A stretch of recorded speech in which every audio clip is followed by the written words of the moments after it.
It's pedal time!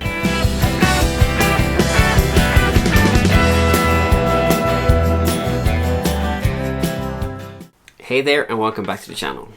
Today I'm doing something I've been wanting to do for quite a while. I'm finally putting an isolated power source on my pedal board. For years I've been using the Boss BCB60, I think it's called, which was a great board when you're using a lot of Boss and similarly sized pedals, and I was satisfied with that. But the power solution was kind of lacking.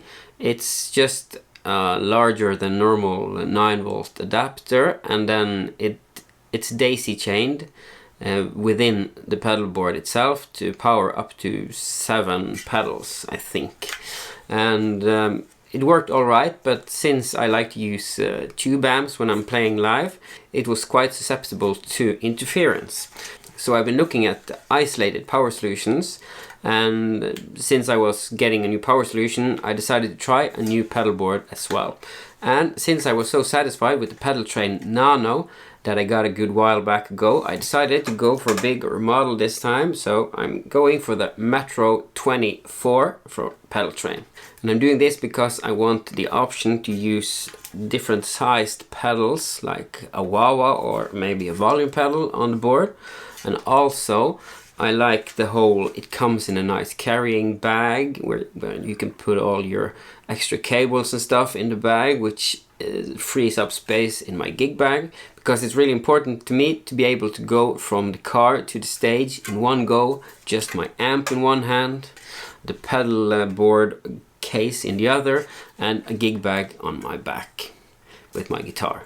So the extra compartments in the case, the space for bigger pedals, it all just really appealed to me. So even though the pedals I'm putting on the board now for the first time aren't gonna fill it up to the max in regards to what it's capable of, it's gonna be a great starting board for me to use with my tube amps. To power this board, I asked the nice people over at Pedaltrain what kind of power solutions or units they recommended, and one of the suggestions was the MXR mini ISO brick. It's one of the units that actually fits underneath the board, and you can see that it's not gonna build so much as I'm pressing down the power unit when I'm pressing on the board. This can power 5 pedals, isolated 9 volts, and it can also power one of them, can be up to 18 volts. So that's 4, 9 and 1, 9 or 18. So 5 in total. At the moment I'm planning on using 7 pedals on the board, but the volume pedal which I'm using doesn't require any power, so that's down to 6. And I'm using the Boss tuner TU3, which has a power output to drive 1 pedal. So I can power an extra pedal from the tuner and then the last 4 or 5 pedals with the brick. So okay, I'm just gonna jump into it and start lining up the pedals and figuring out how to put everything together. Let's get into it. This is the Metro24, and as you can see I've already put on one side of the tape or Velcro, and I'll put the opposing side at the bottom of the pedals I'll be using. And you can see here it fits nicely, but there's still some space, so if your pedals are a couple of millimeters bigger than the board, it's still going to fit in, which is one of the things I really like about the Pedaltrain solution. As you can see here, also I've been connecting the pedals, trying stuff out, and I think this is how I'm going to set up the board.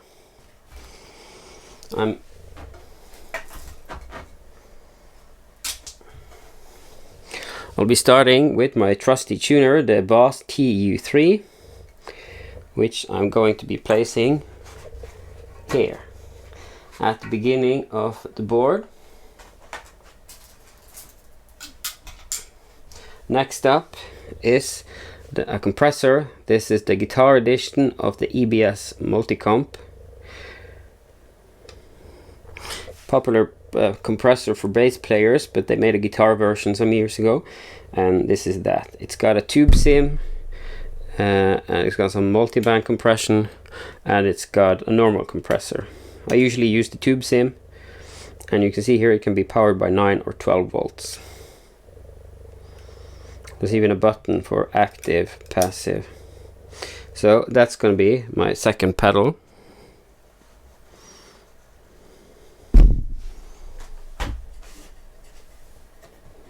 Next up is the Boss FV30L, which is small volume pedal, which I think is excellent to use for volume swells or kind of atmospheric ambient sound effects.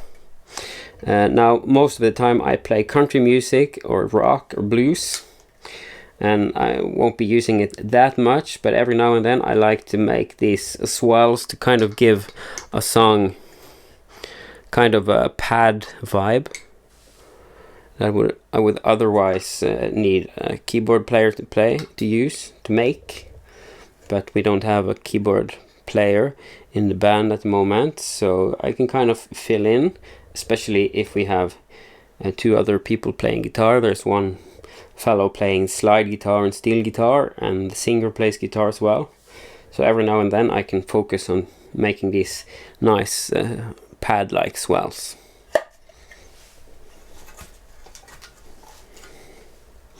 Then we get to the various drives. First up is the trusty Boss Blues Driver BD2. That's been a favorite of mine for years. It's not my solo booster.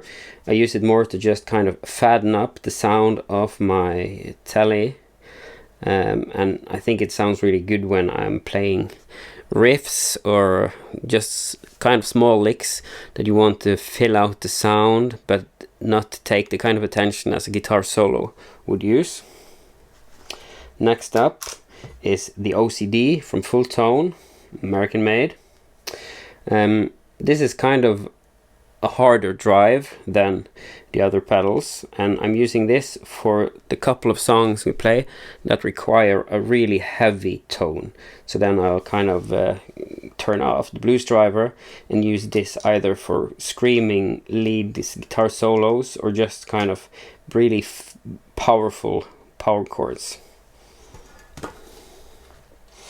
For the more traditional blues and country guitar solos, I'll usually be using the Tube Screamer.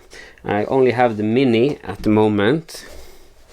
Some people say that it doesn't sound as good as the full-size pedal. I'm not sure about that. I think that it sounds really good when I'm either using blues driver to push it into the Tube Screamer for that country or blues lead tone, depending on what kind of pickups you use. And I also think it sometimes can power the guitar amp to make it a lead tone by itself without needing the blues driver. So my lead tones are usually Tube Screamer, blues driver, or OCD. Never all three at once. That's I do that when I'm messing around, but that's not the kind of sound I want to use while performing, and also it kind of gets hard to control the levels when I'm using all three. But these two together, or one of these by themselves, this by themselves, they have different sounds. I like using them all, and I think they all work really well on my board. Now, the last pedal on my board, at least for now, is a delay pedal. It's either going to be this DD3T from Boss, or I might be using an older DD7. So one of these two will be the delay pedal on the board. I don't have a reverb pedal on my pedal board. I have several versions of the Hall of Fame pedal, but this board is only for use with one of my Fender tube amps or my Laney tube amp, and all of them have a really nice sounding reverb built in already. So that's why I'm not going to be using a reverb pedal. I'll be using reverb and the occasional tremolo from the amps themselves, while delay, drives and compression will be coming from the pedals. So this is how I'm planning on setting up the board in this iteration, this version. As you can see here, if all the people who tell me that I need to get a full-size tube screamer finally get to me, and I cave into the pressure, then I can always fit a tube screamer in this full-size tube screamer in this spot, so that's not going to be a problem.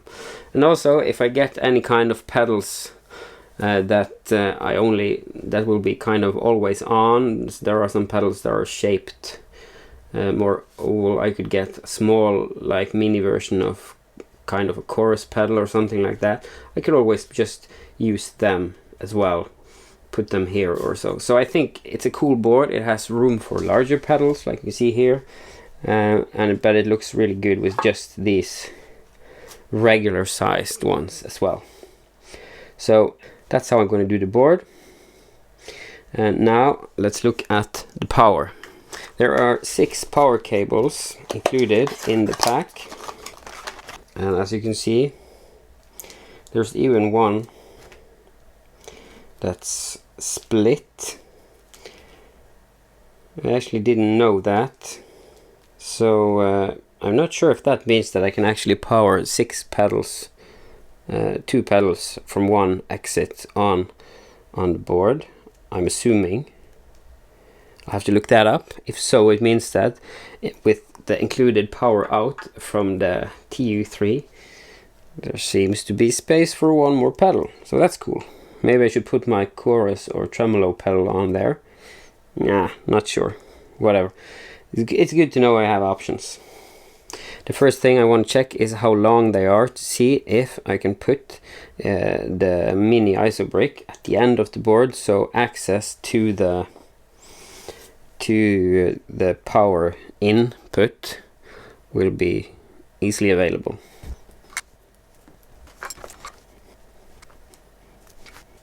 Looks like all the power cables are the same length. Maybe the split one as well. No, that's shorter, so if I'm going to use that, then I have to make sure using it on maybe the first 2 pedals or something. Okay, so the pedals are here, they're all ready, and I'm thinking I'll put power unit somewhere underneath here. Yeah, okay. So now I'm going to just remove the pedals and install the power unit. You can see here there are 4 outputs on this side, an input here and an output there. So I think I'm going to have to put it here. I think that should work fine. I know a lot of people like to fasten these with some kind of strips, but this is a really small and light unit. So I'm just going to use Velcro, and if it turns out that it falls off, I can change to strips later.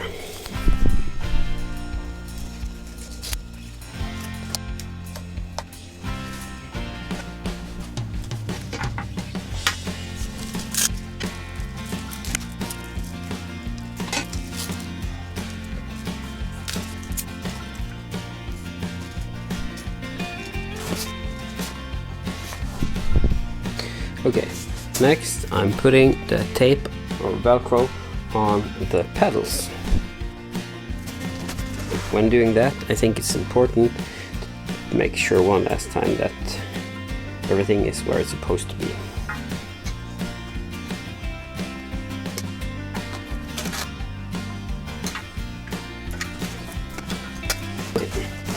Okay, I put the power unit in its place, and now I'm going to line up the cables.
And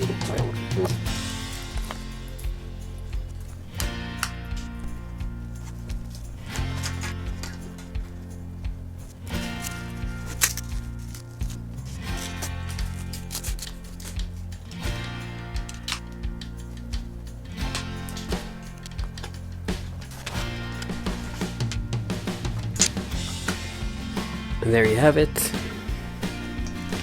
all connected. Now I'm just gonna let them sit for a while so the glue on the Velcro really sticks. And then I'll turn it around and tighten up loose cables. Okay, it seems like everything's working. Now we just need to see how much noise they add to the pedal board chain on my amp.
So this is the board, at least for this iteration. I decided to go ahead and put a chorus pedal on the board as well. My band sometimes plays a certain song that's famous for its use of chorus pedal, so I thought, well, why not? There's room for it, and there's an extra power supply with sharing the power from the tuner. And also I use some strips to kind of clean up the wiring on the back, but I might try harder to get it looking even more nice and clean. I'm really satisfied with the product, the Metro24 for Pedaltrain and ISO Brick Mini from MXR. They really helped me achieve the pedal board of my dreams, for now at least, and I've had a lot of fun using it. I played a couple of concerts with this project where you invite children from various nations and ethnicities to play together with perform, sing and dance with somewhat professional musicians.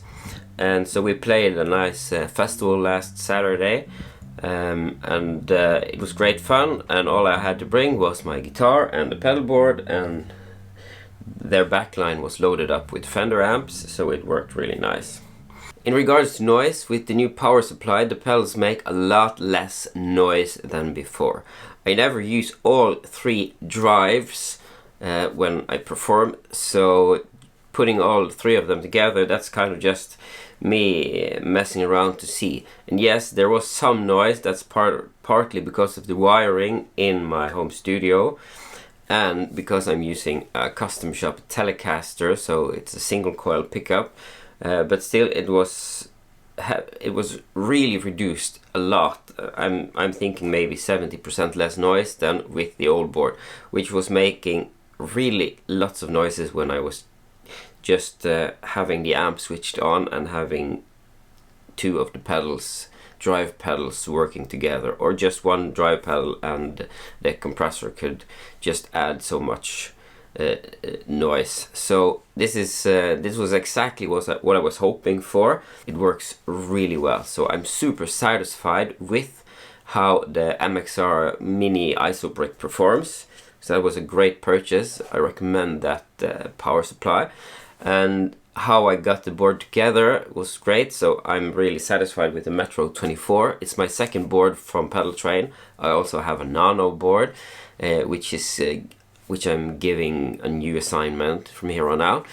All in all, I'm really satisfied with the whole project. So anyways, that's the video. I'm drifting all over the place here. Thanks for watching. Please leave a comment if you have any thoughts or feedback, and hope to see you in the next one. Bye.